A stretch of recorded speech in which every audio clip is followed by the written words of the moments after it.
It was my fault. I should have run her in the guineas. She had a drop in the foot, a bit of pus in the foot, which we cut out 2 days before the... He made me want to retire. That's what I used to think when I watched certain players do their thing.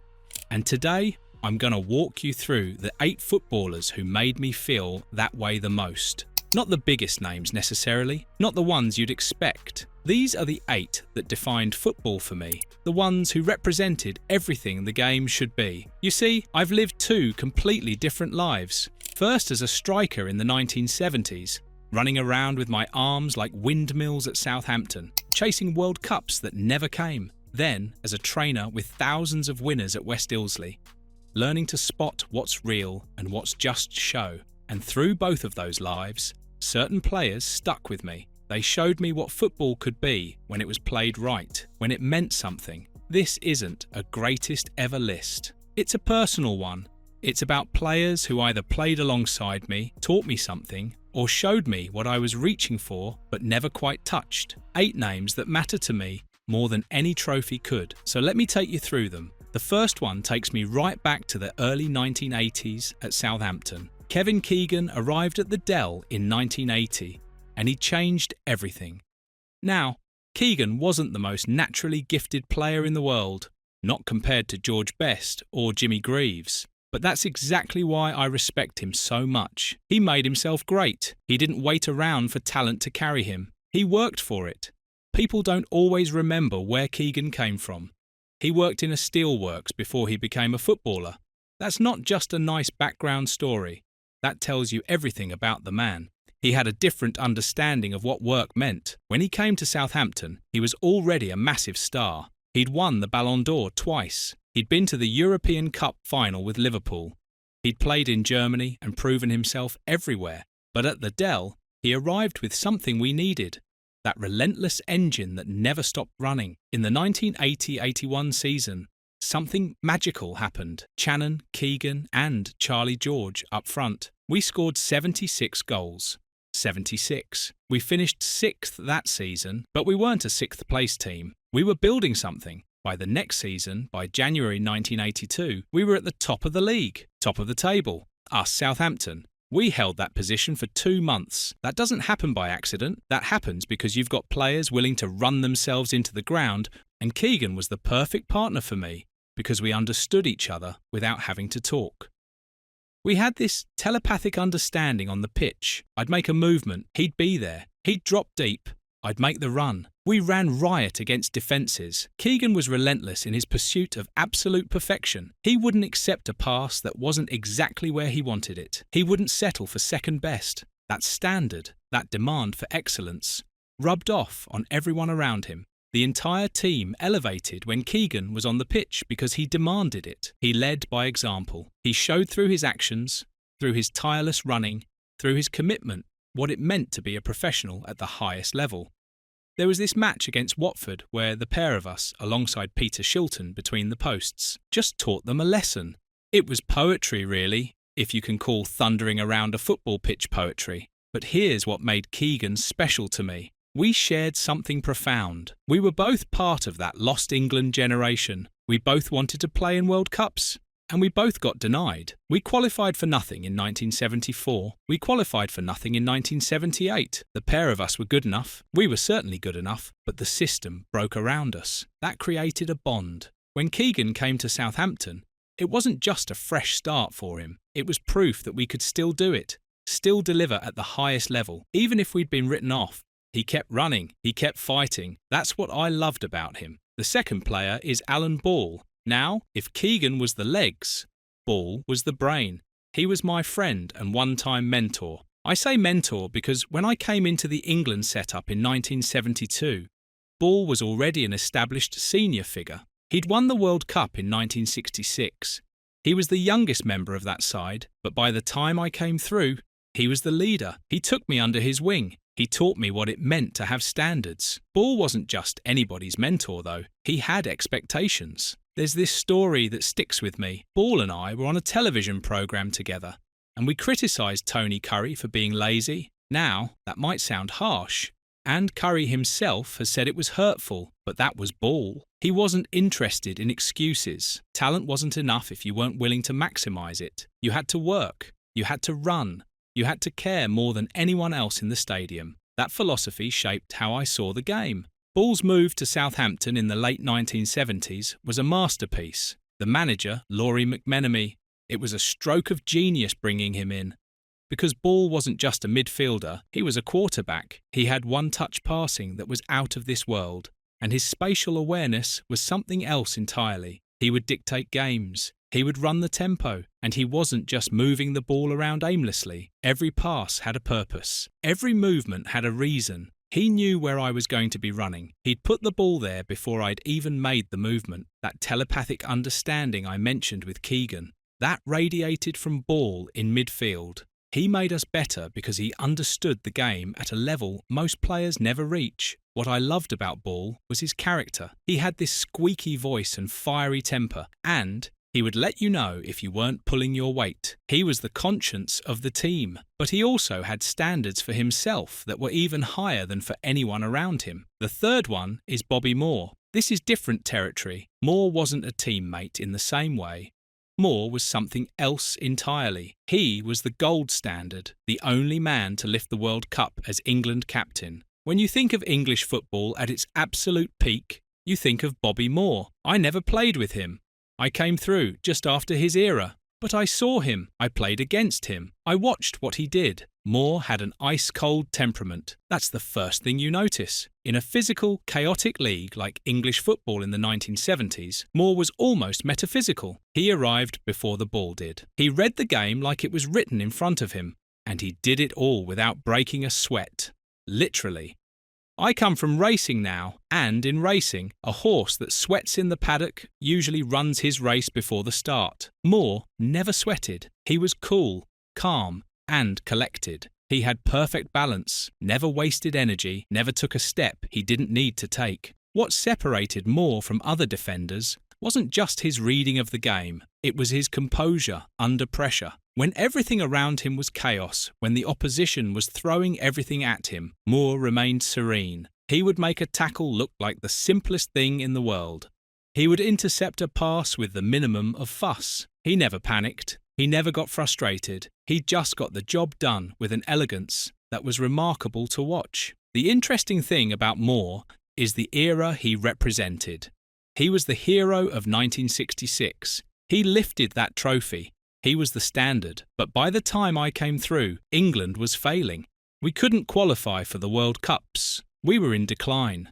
And Moore was phased out during that transition. I saw the void he left. It's a void England struggled to fill for decades and decades. We never really found another Bobby Moore like him. What strikes me about Moore now, looking back, is that he handled that transition with complete dignity and grace. He didn't complain. He got his coaching badges. He was professional to the end. He even applied for the England manager's job, and he should have gotten it, but that's another story. Moore represented what it means to serve the game with complete professionalism. That's why he's on my list. Not just because he was magnificent, though he was, but because he showed how to be great and then how to accept that your time had passed and still maintain your standards. The fourth is Jimmy Greaves. Greaves is my idol. I'll say it straight. He's my idol. Now, Greaves is famous because he's England's fourth highest goal scorer with 44 goals. But that doesn't tell you why he's my idol. The reason is simpler than statistics. It's the art of finishing. It's the way he could take a chance that came his way and dispatch it with surgical precision. He was an artist with his finishing. I scored 21 goals for England. I worked for every single one of them. I had to scramble. I had to persist. I had to fight with every ounce of effort. I understand how hard it is to score goals at the highest level. Greaves made it look easy. That ease, that's what I coveted. That's what I admired about him. He had a gift. He could see a goal before anyone else could. He could feel where the space was going to be. He could bend his body into impossible positions and finish with either foot, on his head, you name it. He was just a natural finisher. The tragedy of Greaves's career is 1966. Everyone knows this. He was the undisputed starter for England. Then he got injured during the group stages. and Geoff Hurst came in and scored in the final. So Hurst stayed, Greaves stayed on the sidelines. And that's how the narrative goes. It's not always the best players that make the best team. That's true. Hurst was perfect for that system, for what Ramsey wanted. But Greaves was the genius. And by picking Greaves as one of my favourites, I'm saying that while I respect what Hurst did, while I understand why Ramsey made that choice, my soul aligns with the genius of Greaves. I would have picked the genius. There's this thing where I say Lineker's name as Lineker. People notice it. That's because I bracket all three of us together, Greaves, Channon, Lineker, as the line of English strikers. But if I had to pick the greatest finisher, I'm picking Greaves every time. That's just what my gut tells me, and I trust my gut. The fifth is George Best. Now, Best is different from all the others because Best is about entertainment, pure entertainment. Best was the most talented player I ever saw on a domestic pitch in England. If you give me one player to go and watch on a Saturday afternoon to see something that will take my breath away, I'm picking George Best. Best was a pop star. He was the fifth Beatle. He transcended football. He was that rare player who understood that football is a spectator sport, and the spectators deserve to be entertained. Best gave them everything. He could do the impossible. He could beat 5 men and then do something you've never seen before. He could score a goal that shouldn't be possible. He could make a pass that shouldn't exist. But here's the thing. He couldn't always do the sensible thing. He was a flawed genius. There's that comparison I made with Tony Curry. Curry had talent, real talent, but there was something fragile about it. There was a lack of discipline. Best had that too, famously so. Best struggled off the pitch as much as he shone on it. But I forgive Best for the flaws because of the magic. When Best was on the pitch, you weren't watching a footballer, you were watching a show. And shows are supposed to be entertaining. Best entertained. He gave the people their money's worth in a way that very few players do. What people don't always understand about Best is that his talent wasn't just about individual brilliance.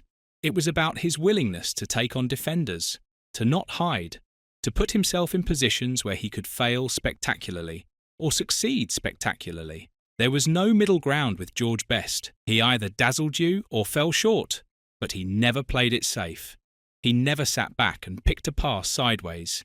He wanted the ball at his feet, in a crowded area, with defenders coming at him from all angles. That's the kind of courage that separates the truly great from the merely excellent. At Manchester United, Best was the focal point of everything they did.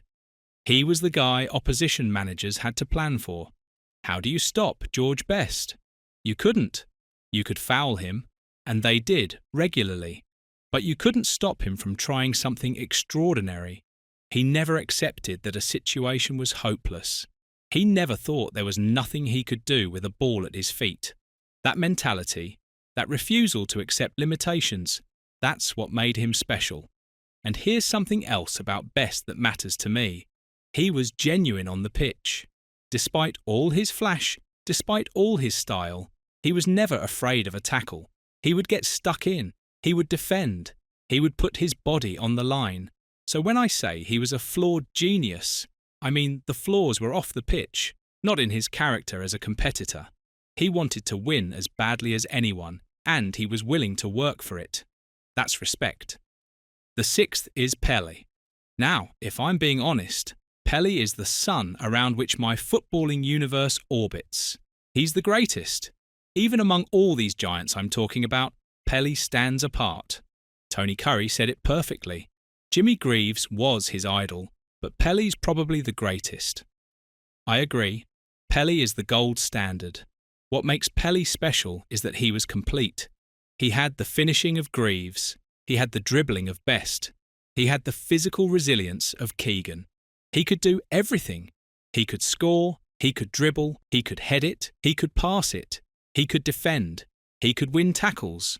There was nothing he couldn't do at the highest level. When football people talk about the greatest Ixie or dream teams, Pelé is always there. He's the constant variable. Everyone agrees on Pelé. I saw players like Bobby Moore and George Best go to the NASL to play against Pelé when he was with the Cosmos. It was the global circus coming to England. Pelé had that effect. He validated the sport. He showed that football wasn't just something that happened in Europe. This was a worldwide game, and Pelé was the king of it. What's remarkable about Pelé is his consistency. He won 3 World Cups. 3. He scored over 1,000 goals in his career. Officially, though some of those come from his time playing in lower leagues and friendlies. But the point is, Pelé was relentlessly productive. He showed up at the biggest moments. He delivered when it mattered. He had balance, he had strength, he had speed, he had technical ability. He was the complete package in every sense. I think about what made Pelé different from even other great goal scorers. It wasn't just his finishing, though he was excellent at that. It was his understanding of space. He could feel where a ball was going to land before it landed there. He could position himself 2 steps ahead of everyone else. He combined that spatial intelligence with pure athleticism. He was stronger than defenders, faster than defenders, more durable than defenders. He could run all day. Pelé also had something intangible that set him apart. He had presence. When Pelé was on the pitch, everyone knew it. Opposition defenders had to account for him every single moment. He drew attention, but then created space for others. He was a team player despite being an individual genius. That's a rare combination. That's why he's the gold standard. That's why he's on my list. He represented completeness in a way that no other player quite managed. The 7th is Diego Maradona. Now, Maradona is very different from Pelé, and that's intentional. Maradona is the spiritual successor to Pelé in my list, but he's the opposite in almost every way. Where Pelé was complete, Maradona was singular. Where Pelé had everything, Maradona had one thing. And that one thing was the ability to take players on and beat them, to slalom through an entire team, to win a game by himself. My biggest criticism of modern football is that nobody does that anymore. Nobody takes players on. Nobody beats them. The game has become too systemic, too safe. Everyone talks about positions and tactics and shape. Where are the players who receive the ball and just do something impossible? That's what Maradona was. That's what he represented. He could receive the ball in his own half and weave through an entire team and score or create a goal. He famously did that against England in 1986. You know, my country, my team. And even though I was England through and through, I couldn't help but admire what he did. That's genius. That's individual brilliance overcoming systemic rigidity. I've had Asif Kapadia on my podcast, the man who made the Maradona documentary, and we talked about this. Maradona kept that love of the game alive in a way that's rare. He was the antidote to safety. He was the player who proved that one man could still do something nobody else could do. What made Maradona special was his short stature combined with his low centre of gravity. He could turn in spaces where other players couldn't. He could shield the ball and accelerate past defenders. He was incredibly strong despite not being a big man. He had this street fighter mentality where he wouldn't accept that something was impossible. If there was a tight space and a defender in front of him, he found a way through. That mentality is what's missing from football now. Maradona played with a passion that was almost reckless. He gave everything. He played through injuries. He battled against entire teams and entire stadiums. When he played for Argentina in that 1986 World Cup, he single-handedly carried that team. He didn't just score goals. He created them. He inspired his teammates. He imposed his will on the game. That's the kind of individual dominance that's rare in football. That's why he's on my list. Not because he was more complete than Pelé, he wasn't, but because he showed a different kind of genius, a kind that relied on courage and will and refusal to accept limitations. The 8th and final is Johan Cruyff. Cruyff is about intellect. Cruyff is about seeing the game differently. In 1974, England failed to qualify for the World Cup. We didn't make it. We had to sit at home and watch as the Netherlands came to the world with something called total football. And Cruyff was the conductor of that orchestra. He changed how football was played. He showed that the game could be fluid, that every player could play every position, that there was a beauty to it that went beyond just winning. Cruyff was the visionary. What made Cruyff special was his spatial intelligence. I talk about telepathic understanding with my own teammates, but Cruyff elevated that to a level where it became a system, a philosophy. He moved and he created space for others to move into. He was the quarterback of total football. He read the game like a chess grandmaster reads the board. Every movement had multiple purposes. Every pass opened up 3 different options. Cruyff also had this connection to Southampton through Alan Ball. Ball and Cruyff were friends. Cruyff even sent players like Ronnie Ekelund to Southampton later in his career, maintaining this tangible link. So Cruyff wasn't just some distant figure I admired from afar. His influence touched my club directly. It touched the league I played in. That's what makes it real. What's interesting about Cruyff is that he wasn't the fastest player on the pitch. He wasn't the strongest. He wasn't the most athletic in the traditional sense. What he was intelligent. He understood angles. He understood timing. He could manipulate a game through his positioning and his movement. He would receive the ball in a deep position and then drift out to the wing. He would start on the wing and drift into the centre. He was constantly moving, constantly creating new problems for the opposition. Cruyff also brought an elegance to the game. He didn't just win, he won beautifully. He played with a kind of grace that was mathematical. Every touch of the ball served a purpose. He never wasted motion. He never played a pointless pass. Everything was designed to create space or unlock defences.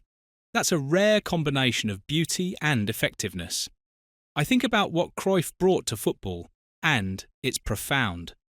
He showed that you didn't need to be a super athlete to dominate a football match. You needed to be intelligent, you needed to understand space, you needed to anticipate what was going to happen before it happened. He was the first player I really saw who controlled a game through intellect rather than just through physical dominance. That's why he's on my list. That's why he matters to me. These 8 players represent something specific. They represent the Channon aesthetic. That's what I call it. It's a worldview shaped by the mud of English pitches in the 1970s and the manicured grass of the racecourse. It's a philosophy about what football should be. If I break it down, there are different types in this list.